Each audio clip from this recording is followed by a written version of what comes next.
Montana Territory, 1878. The sky darkened over the rugged landscape as Jackson Young guided his horse across the open plain, eyes fixed on the storm clouds gathering on the horizon. At 25, he had already seen more of the West's cruelty than most men twice his age.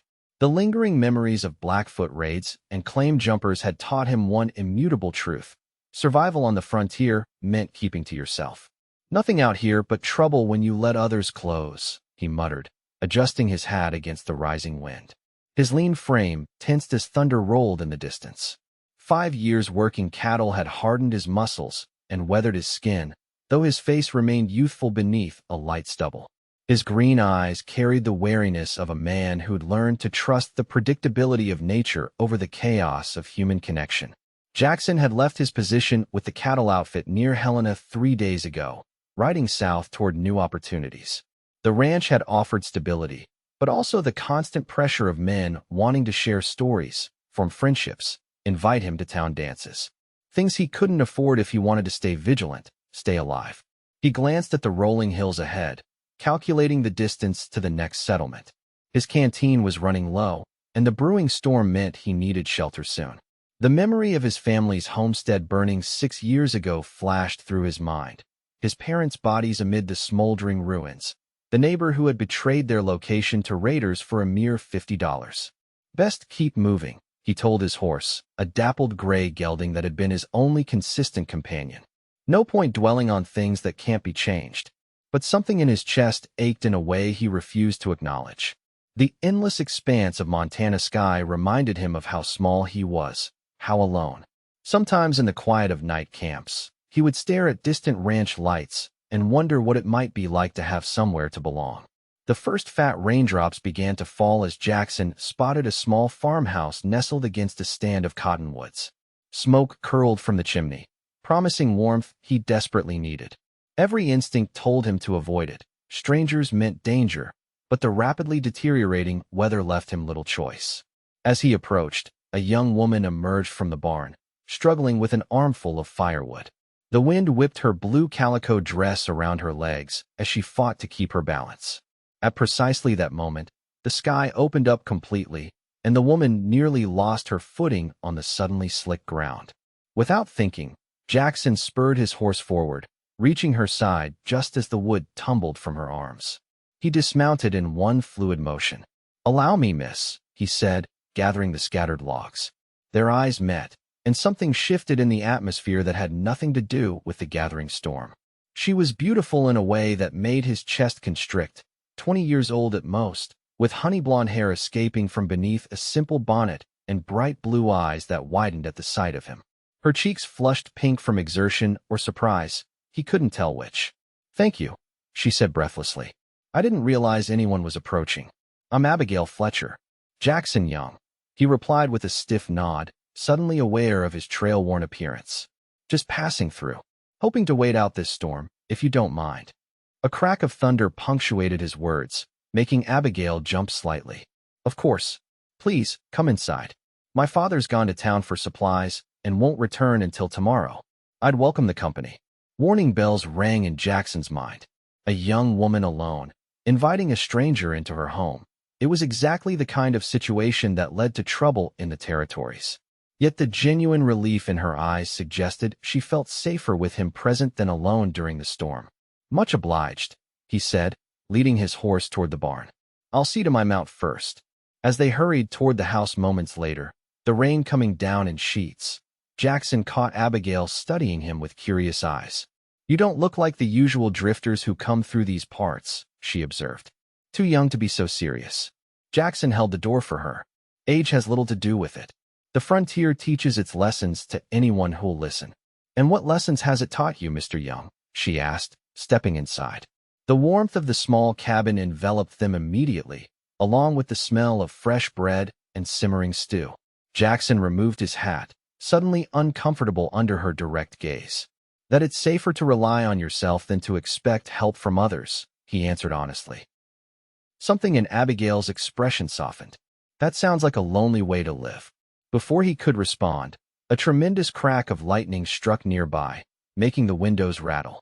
Abigail gasped, instinctively stepping closer to Jackson. For a brief moment, he felt the warmth of her shoulder against his arm, and an unfamiliar sensation flooded through him, a desire to protect, to stay, to know more about this woman who wasn't afraid to speak her mind. It was dangerous thinking, and Jackson stepped away quickly. Storm's getting worse. Might be here a while. Then I hope you're hungry, Abigail said with a smile that reached her eyes.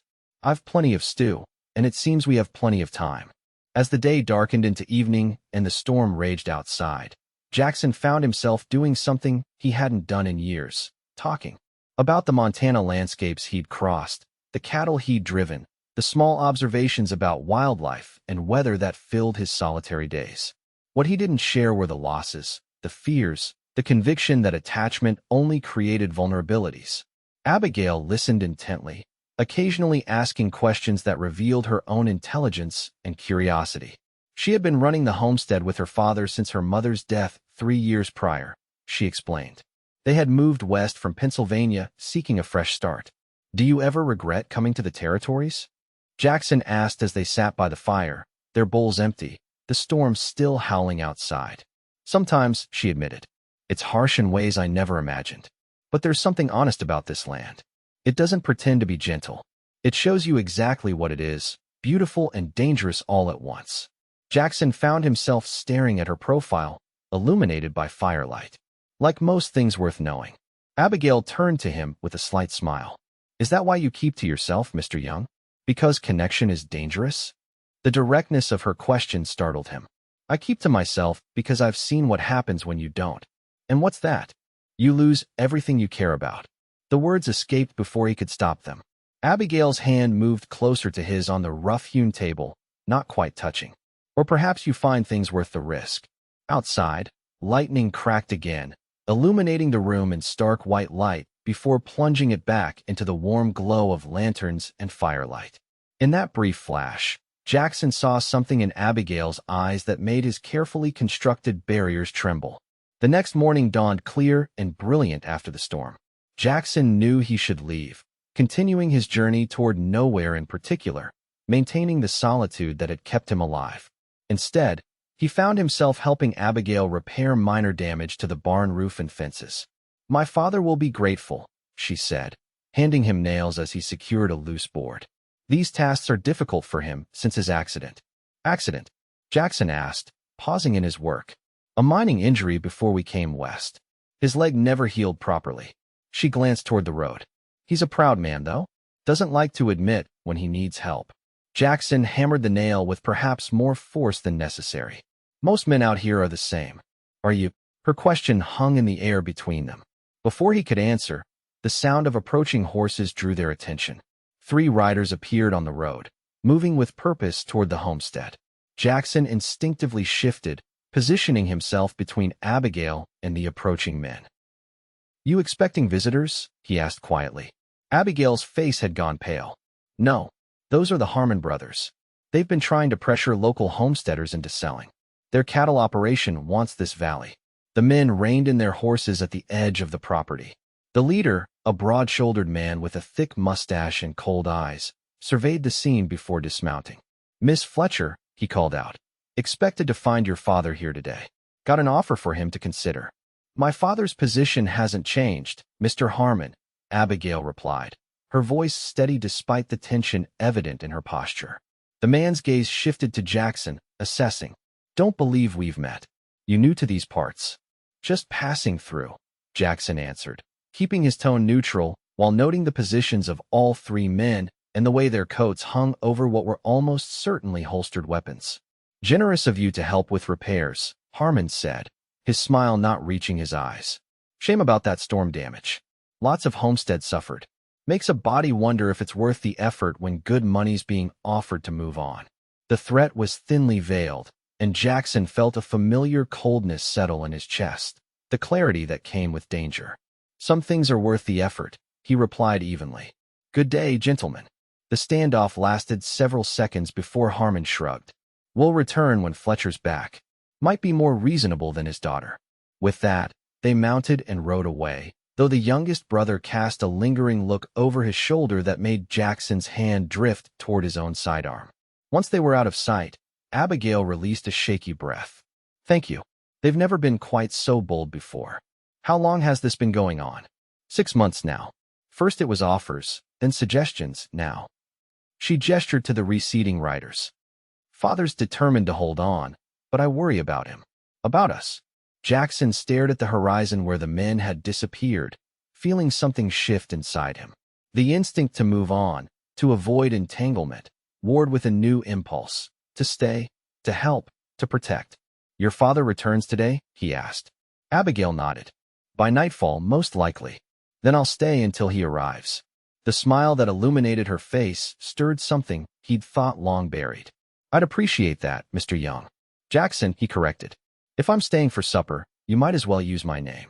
That evening, as shadows lengthened across the yard, Jackson found Abigail at the edge of the property, gazing out at the mountains turned purple by the setting sun. It's beautiful here, he said, coming to stand beside her.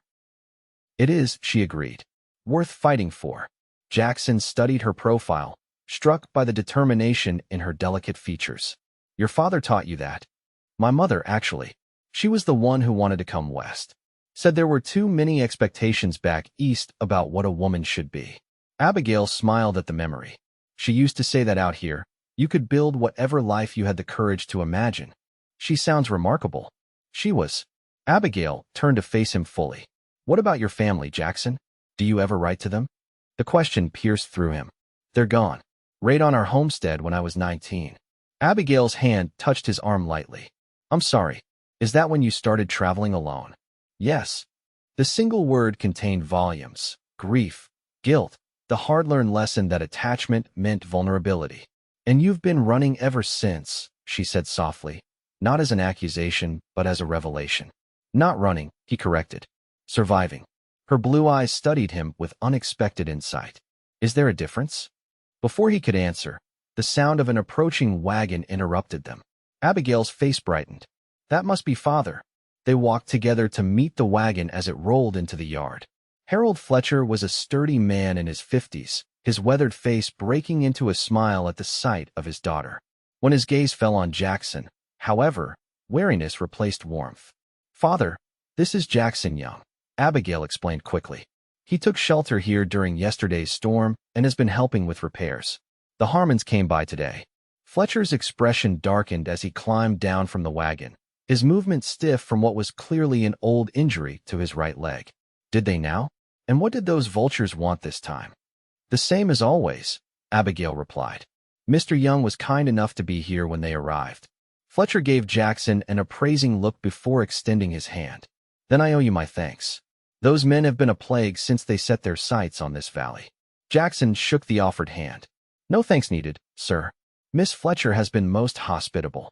After a hearty supper during which Fletcher shared news from town, including rumors of increased tensions between cattle interests and homesteaders, the older man fixed Jackson with a direct gaze. What brings you to these parts, Young? You have the look of a cowhand, but you're between jobs? Yes, sir. Worked a cattle outfit near Helena until recently, heading south for new opportunities. Any particular destination? Jackson hesitated. No, sir. Just moving on.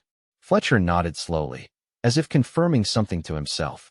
Well, I won't pretend the timing of your arrival isn't fortunate. Those Harmon boys getting bolder means trouble's brewing. He glanced at his daughter. And with just the two of us here. Father, Abigail interjected. Mr. Young has his own plans. But Fletcher continued. I could use help getting the crops in before winter. Paying work, if you're interested. Just for a few weeks. The offer hung in the air. Jackson's instinct to refuse immediate connections warred with practical considerations. And something else he wasn't ready to examine. Something connected to the way Abigail's presence made him feel both unsettled and strangely at peace. I'd be obliged for the work, he found himself saying. Just until harvest is complete.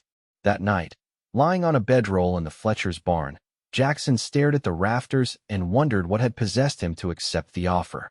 Temporary work was one thing, but the homestead's isolation and the clear threat posed by the Harmons meant potentially dangerous entanglements.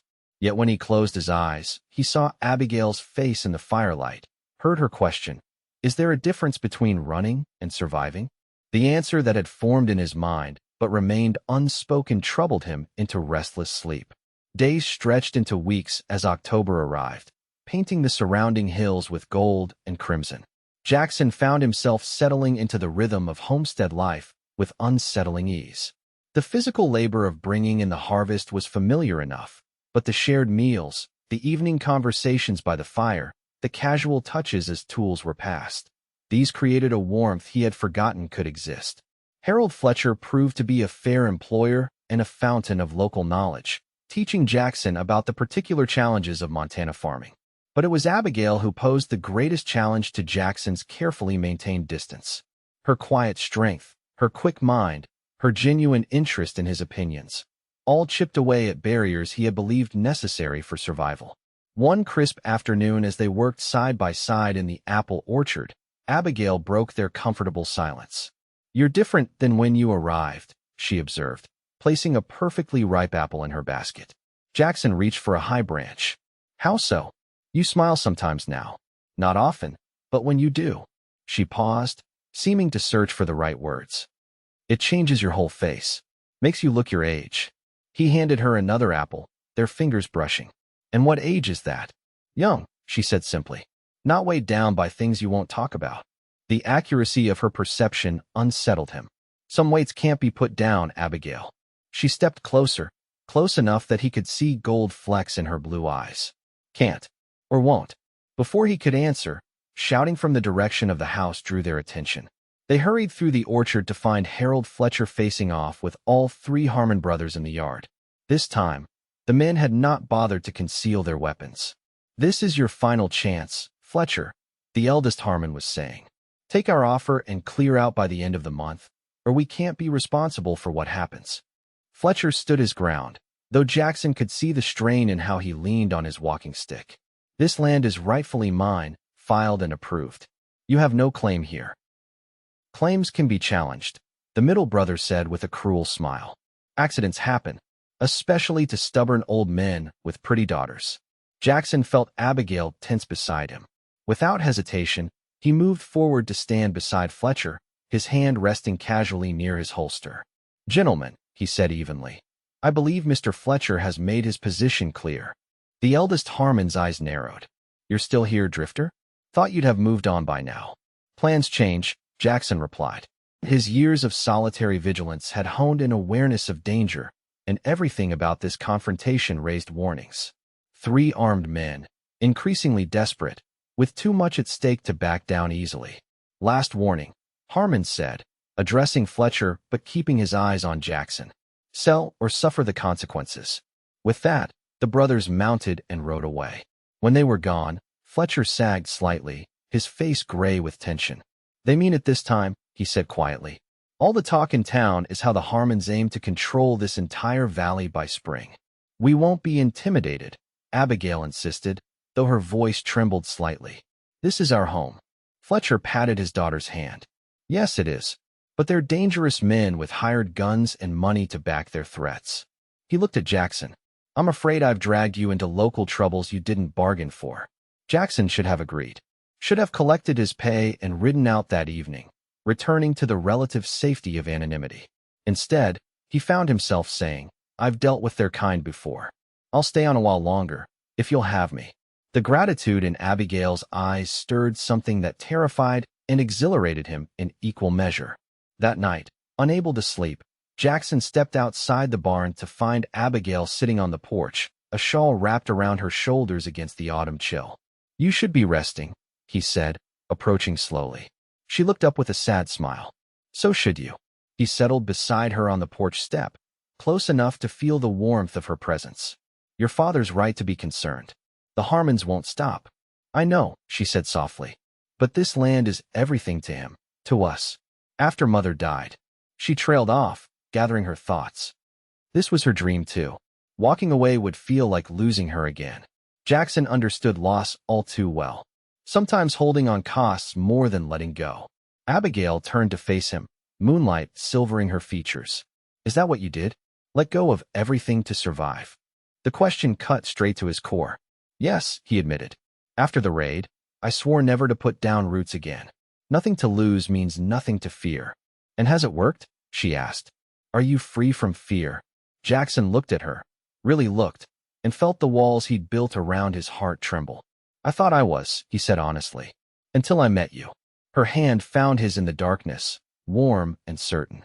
Jackson, she whispered, not everything beautiful gets destroyed. Some things survive, even in this harsh land. Some things are worth the risk. He knew he should pull away, maintain the distance that had kept him safe for years. Instead, he found himself leaning closer, drawn by something stronger than fear. Their kiss was gentle at first, tentative, before deepening into something that awakened long-dormant hope. When they finally parted, Jackson rested his forehead against hers, breathing in the scent of apples and warm skin. I should go, he murmured, though he made no move to leave. Stay, she answered simply. And for the first time in 6 years, Jackson Young chose connection over solitude, possibility over certainty, heart over fear. The next morning, Fletcher announced his intention to ride into town for a meeting with neighbors facing similar pressure from the Harmons. Strength in numbers, he explained. If enough homesteaders stand together, perhaps we can petition the territorial governor for assistance. You shouldn't go alone, Jackson cautioned. I won't be, Fletcher assured him. Nate Wilson and his boys will meet me halfway. But I need you here, Young. With Abigail. The significance of the trust being placed in him wasn't lost on Jackson. Yes, sir. We'll be fine. After Fletcher departed, Jackson and Abigail continued harvest preparations, though an undercurrent of awareness flowed between them. Stolen glances, lingering touches, the promise of what had begun the night before. As they worked, Jackson found himself speaking of things he had kept buried for years. His childhood on a Nebraska homestead, his parents' dreams for the future, the neighbors' betrayal that had cost them everything. After I buried them, he said quietly as they sat beneath an apple tree during a brief rest, I swore I'd never give anyone the power to hurt me that way again. Keeping moving, keeping apart, it seemed the only way to ensure survival. Abigail's hand found his. But is that really living, Jackson? Or just existing? Before he could answer, the sound of approaching riders shattered the afternoon quiet. Jackson was on his feet instantly, positioning himself between Abigail and whatever was coming. It wasn't the Harmons this time, but 2 unfamiliar men riding hard. They reined in sharply at the sight of Jackson, tension evident in their postures. We're looking for Harold Fletcher, the first man called. Urgent business. He's gone to town, Jackson replied, noting how both men's hands hovered near their weapons. Expected back by nightfall. I can give him a message. The men exchanged glances. The second rider, older with a grizzled beard, spoke up. There's been trouble. Ambush on the road to town. Fletcher and Nate Wilson were attacked by Harmon men. Abigail gasped, stepping forward. My father. Is he alive? The man assured her quickly. But shot in the shoulder. They've taken him to Doc Barrett's in town. Wilson's boy rode for help while we came to warn you. Warn us? Jackson asked, tension coiling in his body. The first rider nodded grimly. Harmons are saying Fletcher drew first, claiming self-defense. But everyone knows it's a lie. They're making their move now, sending men to clear out any homesteads that won't sell. Including this one, the older man added. We're gathering men, but it'll take time. You need to leave, both of you, until we can organize. Abigail shook her head firmly. I won't abandon our home. Not after what they've done to my father. Jackson knew she was right. Fleeing now would mean losing everything. The Harmons would claim the abandoned property, and proving otherwise would be nearly impossible in the often corrupt territorial courts. How many men are they sending? He asked. 4, maybe 5, the older rider answered. Armed and mean as rattlers. Due by sundown. Then we don't have much time, Jackson said. Get to town. Tell Fletcher his daughter is safe. We'll hold the homestead. After the men departed, promising to return with reinforcements as soon as possible, Jackson turned to Abigail. I need you to be certain. Staying means risk. Her blue eyes met his without wavering. This is my home, Jackson. Our home. I won't be driven from it by bullies and thieves. Something in her declaration, the inclusion of him in our home, touched a place in Jackson that had been numb for years. This woman who had known him barely a month somehow saw through his carefully constructed defenses to the man he had once been, might be again. Then we prepare, he said simply. The hours before sunset passed in focused activity. Jackson had learned much about defensive positions during his years on the frontier. They barricaded doors, positioned ammunition, created multiple firing points. Throughout it all, Abigail worked alongside him with steady hands and calm determination.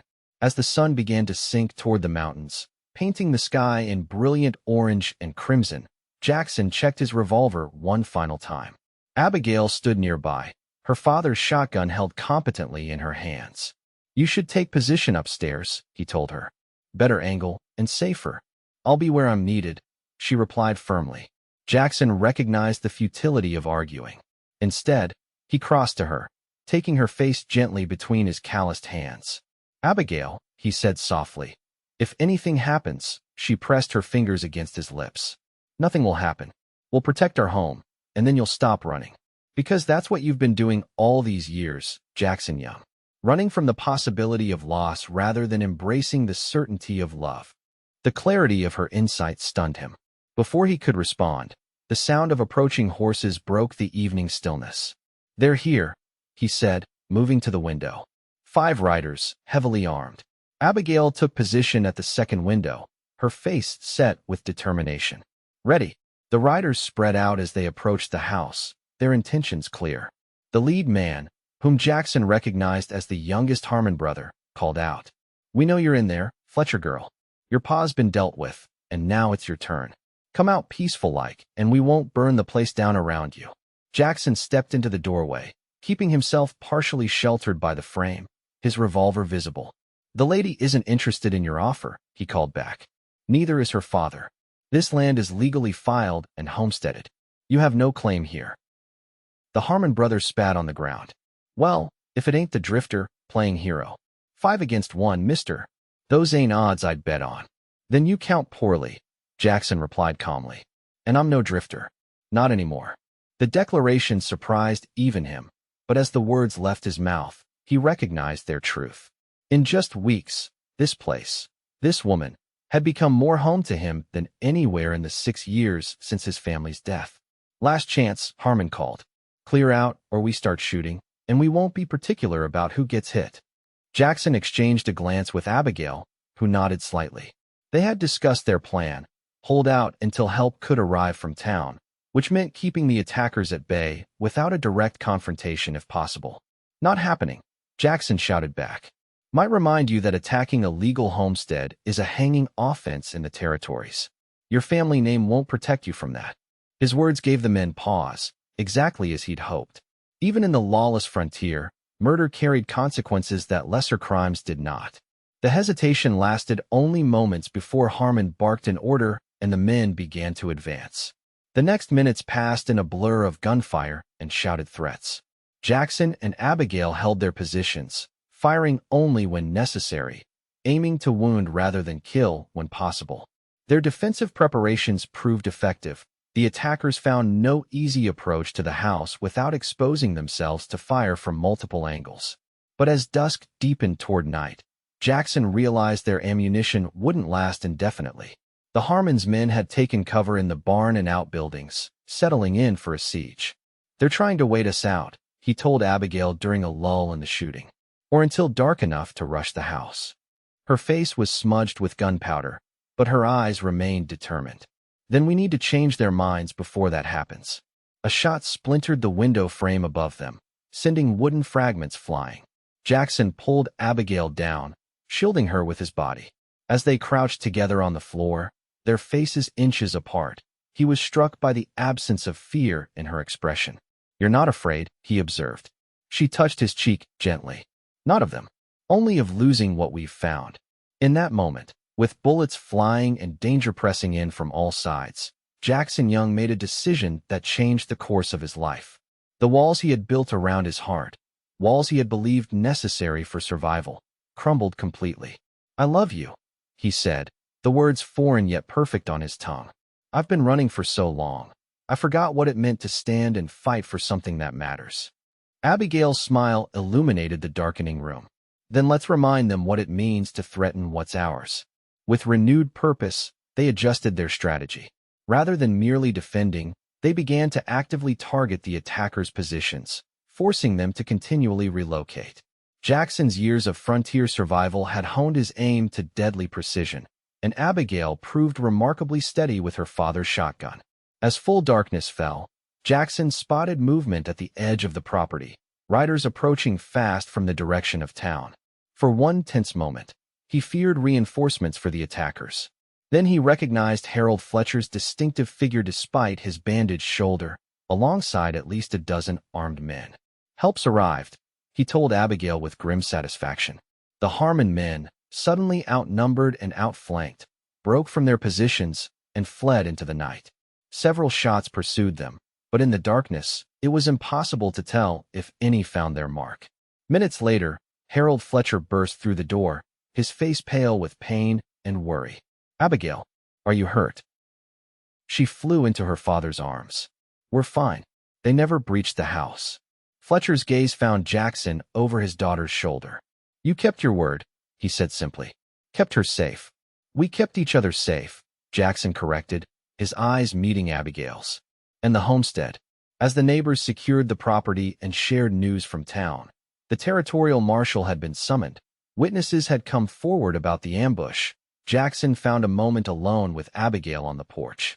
"The Harmons won't stop," he said quietly. "Not entirely. Men like that don't give up easily." "I know," she agreed. "But neither do we." He took her hands in his. "When I rode onto your land during that storm, I was a man who believed the only safety lay in isolation. You showed me I was wrong." He paused, gathering courage for words he never thought he'd speak again. "I don't want to leave, Abigail. Not tomorrow, not ever." Her eyes filled with tears that caught the lamplight from inside. "I've been waiting for you," she whispered, her voice breaking with emotion. "Somehow, I've been waiting for you all my life." The simple truth of her words washed over him like rain on parched earth. Jackson drew her close, sheltering her in his arms as he had during that first storm, not from rain now, but from all the harshness the frontier might still bring. "Then the waiting's over," he promised. "For both of us." 3 months later, on a clear January morning, Jackson Young and Abigail Fletcher were married in the same parlor where they had weathered the attack. Harold Fletcher, recovering well from his wound, gave his daughter away with proud tears in his eyes. The territorial marshal had made good on his promise to investigate the Harmons. While their money and connections had prevented serious charges from being filed for the ambush, the public exposure of their tactics had turned local sentiment firmly against them. Their power in the valley was diminishing, though Jackson remained vigilant. After the simple ceremony, as neighbors celebrated around them, Jackson led his bride outside to see the surprise he'd been preparing for weeks. A small cabin on the edge of the Fletcher property, with a view of the mountains she loved. "Our own place," he explained, "though still part of the homestead. Somewhere to build our future." Abigail's eyes shone as she took in the sturdy structure with its stone chimney and covered porch. "It's perfect," she breathed. "Not quite," he said, reaching into his pocket. "This belongs there too." In his palm lay a hand-carved wooden sign reading "Young Homestead." "From a drifter to a man with roots," Abigail said softly, touching the careful lettering.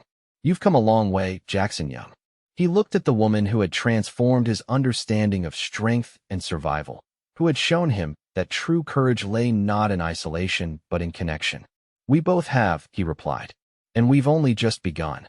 As the winter sun glinted off fresh snow and the promise of spring waited beneath frozen ground, Jackson Young embraced the truth he had fought for so long, that in this harsh and beautiful land, love wasn't vulnerability but strength, not a risk but salvation. The frontier that had taken so much from him had finally given back something infinitely precious: a home, a family, a future. And as he kissed his bride beneath the vast Montana sky, Jackson knew with absolute certainty that some storms were worth weathering, some shelters worth building, some hearts worth claiming as your own.